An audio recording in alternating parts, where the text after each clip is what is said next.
इस मत से मैं थोड़ी मतभिन्नता रखता हूँ कि वो जो आपके असहिष्णुता की जो सीमाएं अरब में दिखती हैं कि वो पूरी गई हुई हैं, वो यहाँ नहीं थी, यहाँ भी थी।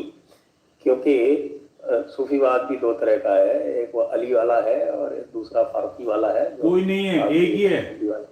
कोई अली वाला नहीं है, कोई फारूकी वाला नहीं है, सब एक है। आपका क्या कहना है? मैं इस भाई आपसे ही पूछ रहा हूँ, आप तो अधीर हो रहे हैं। अधीर नहीं हो रहा ये मामला। मैं इस पुस्तक आप तो कुर्सी से बाहर आ रहे हैं, आप आराम से बैठिए और बताइए। मैं इस पुस्तक पर बात करने के साथ साथ शुरू में कुछ चीजें निवेदन करना चाहूंगा। मैं एक किताब की बहुत एडवोकेटिंग करता हूँ, लोगों से कहता हूँ। मेरे प्रश्न में पहले आ रहा हूँ प्रश्न पर आ रहा हूँ, भूमिका चाहिए।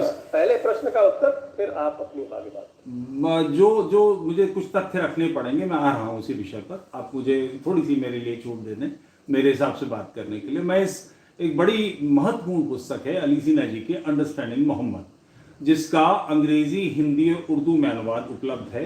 और आज मुझे पता लगा कि इसका बंगाली में भी अनुवाद हो गया है और तमिल भाषा में भी है। तो इस किताब को पढ़कर आप समझ सकते हैं। तो शंकर शरण जी की किताब मुसलमानों की घर वापसी क्यों और कैसे, उसकी तार्किक परिणति है। पहली किताब के लिए तो मैं कहता ही हूं कि ये हीरो में तोली जाए ऐसी किताब है। ये किताब भी ऐसी ही है, इसे आवश्यक रूप से पढ़िए। ये जो बरेलवी हैं या फतवाए रिजविया वाले हैं या सूफी हैं या नक्शबंदी हैं, अलवी हैं, जिसका भी आप नाम लें, ये सारे लोग बेसिकली मुसलमान, इस्लाम के अलग डिफरेंट ग्रेड्स हैं। इन पर बात करने से पहले जरूरी है कि ये समझ लें ये क्या है। इस मुसलमान का मतलब है वो व्यक्ति जो इस्लाम को मानता है या आगे पीछे इस्लाम को मानने वाला है या मान सकने वाला है, यानी तौहीद, नमाज, रोजा, ज़कात, हज, कुरान को अल्लाह की किताब, मोहम्मद को आखिरी पैगंबर मानने वाला है। और इस चिंतन के साथ एक अनिवार्य शर्त है जिसके कारण ये सारी समस्याएं खड़ी हुई हैं कि इस चिंतन को न मानने वाला काफिर। काफिर के कई ग्रेड्स हैं, मुशरिक हैं, मुल्हिद हैं, मुनकिर हैं, मुर्तद हैं, वगैरह वगैरह। एक चीज शंकर शरण जी आपसे रह गई, मुर्तद। मुर्तद वो जिन्होंने इस्लाम को रद्द कर दिया, जिसे छोड़ दिया, त्याग दिया। ये भी बड़े इंपॉर्टेंट है और मोहम्मद की पीरियड से ही है मुर्तद भी। मुल्हिद तो ये टर्मिनोलॉजी बाद में आई है, उस जमाने की मुर्तद है। तो ये जो काफिर हैं ये सारे वाजिबुल कत्ल हैं, इनको मार डालना चाहिए। और ये करेगा कौन? कोई भी मुसलमान, उसकी जिम्मेदारी है कि इस्लाम के अलावा जो चिंतन धारा है, कोई हो कैसा भी हो, उसको मार डाले। उसका ये धर्म है। उसके कारण से ये नफरत के अहकामात कि किन किन चीजों से नफरत होनी चाहिए। भाई आप कौन है ये तय करने वाले? आपसे मैं ज्ञान में कम नहीं, आपसे मेरा इतिहास कोई नया नहीं, आपसे ये इस हद तक बेहूदगी है। मैं अभी नोट कर रहा था, अगले उसके लिए प्लेन हज होता है, उम्रा होता है, 12 महीने वहां चलता रहता है। प्लेन, साउंड सिस्टम, होटल, खान पान की chain, air condition tent house, AC वगैरह, जितने साधन हैं, मक्का मदीना के जितने भी आधुनिक चीजें हैं, ये सब काफिरों की हैं। साउंड सिस्टम इजराइलियों का, यहूदियों का लगाया हुआ है वहां। और ये सब करने के बाद आज मुसलमान इंतजार कर रहे हैं, उनके उलमा इंतजार कर रहे हैं कि कोविड, पहली बार ऐसा हुआ बड़े पैमाने पे, वैसे कई बार हो चुका है कि कोविड आते ही मक्का मदीना में सन्नाटा हो गया, सांप सूंघ गया, एक भी ना आया, सब बंद कर दिए गए। ठीक, अब वो इंतजार कर रहे हैं कि इसका वैक्सीन निकल आए और वैक्सीन लेने के बाद वो फिर हाथ उठा के 5 वक्ता उन काफिरों जिनकी वजह से उनका सब कुछ चलता है, उनके खत्म करने, उन पे लानतें भेजने, उनसे जहन्नम रसीद करने की दुआएं मांग सके। ये बात गैर मुस्लिम न देखें, आप और मैं न देखें, हम शिकार हैं, मगर मुसलमान जो अरब में बैठे वो तो देखते हैं। उनकी समझ में नहीं आता ये बात, क्योंकि मुझे अरबी नहीं आती, मैं अनुवाद से पढ़ता हूं, मगर जिसे अरबी आती है वो तो देख रहा है कि 700 करोड़ की दुनिया, उसमें 160 करोड़ मुसलमान, और वो बाकी सबको कत्ल कर देने के सपने देख रहे हैं। 160-170 करोड़ लोग कैसे 600 करोड़ 550 करोड़ लोगों को मार डालेंगे। ये एक ऐसा बेवकूफी भरा, ऐसा बेहुदा सपना है, मगर इसके लिए जरूरी है कि उस चिंतन प्रणाली को उजागर किया जाए। दुर्भाग्य है कि 1400 वर्ष से सारे संसार में उत्पात मच रहा है, मगर इसको पहली बार आर्य समाज की पुस्तक सत्यार्थ प्रकाश में 14वां समोल्लास है, उसने खंडन किया। उससे पहले कभी इस पर बात ही नहीं हुई। 9/11 हुआ, अफगानिस्तान पीट मारा, ठीक, मर गए लाखों लोग, मगर क्या तालिबान खत्म हुआ? तालिबान खत्म हुआ तो आईसिस उभर आया, आईसिस तो दाइश से उभर आया, वो नहीं हुआ तो कोई और समस्या। कहीं ना कहीं, क्योंकि ये मूल चिंतन का हिस्सा है। ये मामला 9/11 नहीं है, 19 लोग नहीं है, ये वो चिंतन प्रणाली है जो नॉन मुस्लिम के खिलाफ सबको तलवार उठाने के लिए बाध्य करती है। यह क़िताल फी सबीलिल्लाह, अल्लाह की राह में कत्ल करो, जिहाद फी सबीलिल्लाह, अल्लाह की राह में जिहाद करो। जो इस्लाम को नहीं मानता उसको मार डालना मेरा धर्म। ये तो कोई बात ही नहीं हुई, मगर इतनी भयानक बात।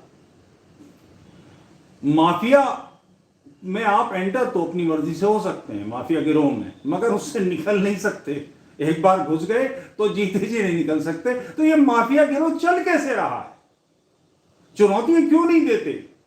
आज बड़ा एक लाभ की स्थिति है कि हम सोशल मीडिया का जमाना है, हमें बात करने का अधिकार मिल गया है, और ये बात समझनी चाहिए। इस चिंतन के ऊपर ध्यान नहीं किया, नतीजा अफगानिस्तान गया, पाकिस्तान कटा, बांग्लादेश उसी का एक हिस्सा अलग हो गया। उसी चिंतन ने कश्मीर से लोगों को निकाला। तो हम अपने राष्ट्र को सुदृढ़ करेंगे, हम चाहते हैं कि हम एक हों, संपूर्ण राष्ट्र एक हो। ये चिंतन वो है जो खान पान अलग चाहता है, ये न्याय प्रणाली अलग चाहता है, ये जीवन शैली अलग चाहता है। आज जब स्त्री पुरुष के अधिकार समान सारी दुनिया कहती है, वो कहता औरतों को पीटने का अधिकार कुरान में आयत है, महिलाओं को जलील करने का। मैं कई बार, मुझसे मेरे मुसलमान दोस्त कहते हैं कि वो तलाक की बात कुरान में नहीं, मगर हलाला तो है। एक महिला के, बल्कि ये शब्द मैं जरूर इस्तेमाल करना चाहूंगा, और इसका मैं इन्वेंटर हूं, जनक हूं, इसलिए इसका आनंद लीजिए। एक पुरुष ने नशे में, गुस्से में किसी कारण से तलाक दे दिया, ठीक, अब उससे दोबारा शादी करना चाहता है, उसे लगता है गलती हो गई, तो उसका किसी और के साथ निकाह हो, रात बसर हो, यानी शारीरिक संबंध स्थापित हो, और फिर बाद में वो व्यक्ति तलाक दे, तो उससे फिर निकाह पॉसिबल है। यह कुरान की व्यवस्था है, अल्लाह की व्यवस्था है। अब इसमें वो औरत कहां आ गई? किसने तलाक दिया? गुस्सा किया, शराब पी, जो भी किया, पुरुष ने किया। तो ये गाय भैंस बकरी है क्या? उठाया कहीं इधर से उधर कर दिया, इसके साथ ये व्यवहार होगा। गलती इसकी है, इसका गुदारा करो साले का। यह है बदमाश, जिसने गड़बड़ करी है, इसकी रगड़ाई होनी चाहिए, और जो ये व्यवस्था दे उसकी रगड़ाई करो। महिला के साथ में अन्याय कैसे कर सकते हो? ये तार्किक बेहूदगी कैसे चल सकती है? इसके विरोध में मौन रहकर काम नहीं बनने वाला है। हलाला के बड़े पैमाने पे इस्लामी कंट्री से निकाल दिया गया, इसको व्यवहार में नहीं है, मगर भारत में है। इवन बरेलवी फैमिली जो है, उनकी बहू से मोबाइल काटे हुए। तो इसके सामने विरोध में तो आइए, मुसलमान समझते हैं कि यह गलत है, मगर वो चुप रहते हैं, और उसका नतीजा, उस मानसिकता का नतीजा कि वो कौन सी दुनिया अपने बच्चों के लिए, अपनी बेटी के लिए, अपनी बहू के लिए, अपने पोते पोतियों के लिए छोड़ के जाना चाहते हैं। हम सभ्य समाज, जिस समाज में हमने सांस ली, जिसमें हम बड़े हुए, उससे बेहतर दुनिया छोड़ें, यह हमारा कर्तव्य है, मगर ऐसा नहीं हो रहा। और इस चिंतन को चुनौती न देने का परिणाम, कम लोगों को जानकारी है कि पानीपत की लड़ाई, इसमें शाह वलीउल्लाह ने इनवाइट किया था कि काफिरों की तादाद को खत्म करो, काफिरों की ताकत को खत्म करो। भारत में बैठे हुए लोग थे जिन्होंने कहा था कि यहां के मुसलमान सपोर्ट करेंगे। वलीउल्लाह को कैसे पता था कि मुसलमान सपोर्ट करेंगे? ये जो चिंतन प्रणाली है, उसका नतीजा है। तो हमें राष्ट्र सुरक्षित रखना है कि नहीं? यदि राष्ट्र सुरक्षित रखना है तो निश्चित रूप से हमें तार्किक रूप से, हर प्रकार से दबाव देना ही देना पड़ेगा। और यह किताब इसी बात को टैकल करती है, इसी बात पर है कि मुसलमानों की घर वापसी क्यों और कैसे। मेरे मित्र हैं, यही मेरठ के पास में एक जगह है किठौर। ये किठौर मेरठ से एक पूरी बेल्ट है जो त्यागियों की बेल्ट है। इस बेल्ट में मुसलमान भी हैं, मेरे मित्र हैं, उन्होंने मुझसे कहा कि हम परशुराम की औलादे हैं, उनके खानदान के लोग हैं जो मुसलमान हैं। उनके मन में ये विचार है कि वो परशुराम की परंपरा के हैं। वो ये क्यों कह रहे हैं? अगर उनको ये लगता है कि परशुराम नालायक आदमी था, बेवकूफ था, तो वो क्यों कह रहे हैं? वो इसलिए कह रहे हैं कि वो उससे गर्व अनुभव करते हैं कि हम ऐसे श्रेष्ठ ऋषि की संतान हैं। तो उस श्रेष्ठ ऋषि की परंपरा के लोगों का दायित्व है ना कि वापस लो। अगर छोड़ देंगे तो फिर अफगानिस्तान बनेगा, पाकिस्तान बनेगा। और इस पर एक बात और, शंकर शरण जी ने इसकी चर्चा अपनी पुस्तक में नहीं की है, मैं उसमें ऐड करता चलूं। कई बार लोग ये कहते हैं कि अगर हम घर वापसी करेंगे तो उस व्यक्ति का करेंगे क्या, वो जाएगा कहां? तो बता दूं कि भारत में शुद्धि करने का अधिकार केवल दो संस्थाओं को है। ये ब्रिटिश पीरियड का है। एक तो आर्य समाज को है। आर्य समाज आर्य बनाता है, वो पचड़े में नहीं पड़ता कौन सी जाति है। हिंदू दूसरी है हिंदू महासभा। हिंदू महासभा के सिस्टम को भाई महावीर ने, भाई महावीर के पिता, नाम इस समय क्षण याद नहीं आ रहा, भाई परमानंद ने तय कर दिया था कि जो व्यक्ति शुद्धि करेगा वो गोत्र दान देगा। जब मैं किसी को शुद्ध करता हूं तो वो मेरा पुत्र या मेरा धर्मपुत्र या धर्मपुत्री बनती है, और उसका गोत्र चतुर्वेदी, सावर्णी और चतुर्वेदी ब्राह्मण होगा। 10 लोग कहते हैं कि ब्राह्मण नहीं बन सकता, 25 बनाए हमने, और वो बड़े प्रेम से विवाह करके बैठे हुए हैं। तो ये समस्या बिल्कुल भी नहीं है। क्लियर कर लीजिए कि जो व्यक्ति अपना गोत्र दान देगा उसके गोत्र में आ जाएगा। शुद्धियां अनिवार्य कार्य है, राष्ट्र बचाना है तो उसका कोई विकल्प नहीं है। और ये बिल्कुल मिट्टी की इमारत है, फूंक मारेंगे तो उड़ जाएगी, बशर्ते आप सवाल पूछें। कोई गुर्राता है तो उतनी गुर्राहट के जवाब के साथ उससे बात करें, यह अनिवार्य कार्य है।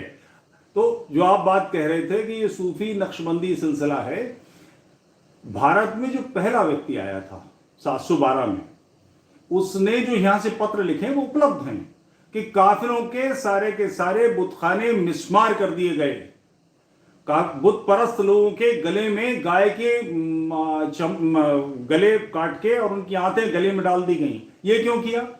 एक राजा दूसरे राजा के राज्य पर हमला करेगा, ये क्षत्रिय धर्म है, मगर मंदिर क्यों तोड़े? वो पहले दिन से नफरत के अहकामात की, जो मोहम्मद की बात को नहीं मानता, जो दीन को में अपने आप को नहीं डालता, वो काफिर वाजिबुल कत्ल है, उसको मार दिया जाना चाहिए। और एक चिंतन का आधार ये है कि सारी दुनिया अल्लाह ने मुसलमानों के लिए रखी है, ये वक्फ है। आप और मैं जिस मकान में बैठे, ये कब्जा कर रखा हमने मुसलमानों का, चिंतन ये कहता है। तो इस चिंतन को चुनौती नहीं देंगे कि मेरा घर तुम्हारा हो गया, किस लिए कि एक आदमी ने अरब में कह दिया था। ये कौन सी बात हुई? तो निश्चित रूप से इसके विरोध में आवाज उठनी ही चाहिए, और शब्द सभ्य शालीन आवाज, मगर दृढ़ आवाज। इसमें दब पिचक के बात करना, कमजोरी से बात करने का कोई मतलब नहीं। वैसे आपकी जानकारी के लिए बता दूं कि भारतीय कानून जो है वो वक्फ एक्ट वो भी यही कहता है। 1995 में उसमें एक संशोधन हुआ था जिसमें वक्फ बोर्ड को यह अधिकार दे दिया गया है कि वो किसी भी जमीन को, किसी भी मिल्कियत को वो वाकिफ करार कर सकता है। ये जो परसों मरा है, बल्कि कल मरा है, ये इसी का काम था, जिसमें बड़े लोग छातियां कूट रहे हैं, ये इसी का काम था कमबख्त का, जो मरा है या गुजरात का, इसी ने कराया था। ये अहमद पटेल ने, अहमद पटेल का ही तो काम था, मैं कहता हूँ इसी का काम था ये। नहीं, तो लोग एक साथ मरे ना, तो इसके कंफ्यूजन हो जाता है। दूसरा कौन? नहीं, कल में सादिक मैं वो नहीं रहे, मगर इस नाम पर बात करना 1 मिनट चाहूंगा। कल्ब सादिक, कल्ब अली, कल्ब हसन, कल्ब हुसैन, लोग कल्ब समझते हैं। कल्ब जिसमें काफ नुक्ता है वो नहीं है, ये कल्ब है। कल्ब माने कुत्ता। कल्ब अली का मतलब अली का कुत्ता, कल्ब सादिक का मतलब है सादिक का कुत्ता। ये शब्द का अर्थ है। आप उस मानसिकता को समझें कि आदमी आस्था में, चिंतन पर सवाल कहां से उठाएगा जो अपने आप को उसका कुत्ता कह रहा है। मेरे जीवन का एक वाकया है कि लखनऊ में मुशायरा हो रहा था। खुमार बाराबंकी शिया थे और शराब के नशे में धुत थे। उन्होंने कुछ खड़े होकर कि मैं इन गलियों का गुलाम, इन सड़कों का आवारा, इन्होंने मुझे बनाया, मैं तो इन सड़कों पर किसी तरह, तो एक साहब ने आवाज कसा, यूं कहिए कि आप कल्बे लखनऊ हैं। उनका दशा बिल्कुल हिरणों का, बोले ये कोई शिया बोल रहा है। तो तो ये जो चिंतन शैली है, इसके खिलाफ बात क्यों नहीं करेंगे? मैं अपने पितामह का बड़ा सम्मान करता हूं, मैं उस ऋषि सवर्णी गोत्र का हूं, मैं ऋषि परंपरा का हूं, मुझे अपने ऋषि का, मगर उनका कुत्ता बिल्ली कैसे हो जाऊंगा? तो ये जो चिंतन है कि मानसिक रूप से दास बनाना, आप सवाल उठाने की स्थिति में ही नहीं रहे, आप जन्म से ही बिल्कुल अपने आप को, और ये हम लोग बात करते हैं, चूंकि उर्दू के लोग हैं, वहां कहा जाता है गुलाम ज़ादा, यानी मैं गुलाम आपका खादिम, और ये कौन सी शैली है? तो वो वहां पूरी तरह से है कि चिंतन बिल्कुल ही दास भाव। तो ऐसा इस भाव के विरोध में आवाज तो उठानी पड़ेगी, हम ऋषियों की संतान हैं। तो अब ये तो हमारा काम है कि हम अधर्म के विरोध में आवाज उठाएंगे। शंकराचार्य जी ने अपनी किताब में इसका बहुत सुंदर चित्रण किया है। इस किताब मेरे फेसबुक वॉल पे इस किताब का बहुत विवरण है, पब्लिशर का टेलीफोन नंबर तक है। कृपया इसको जरूर मंगवाएं, ये बहुत इंपॉर्टेंट किताब है, इसको जरूर मंगवाएं।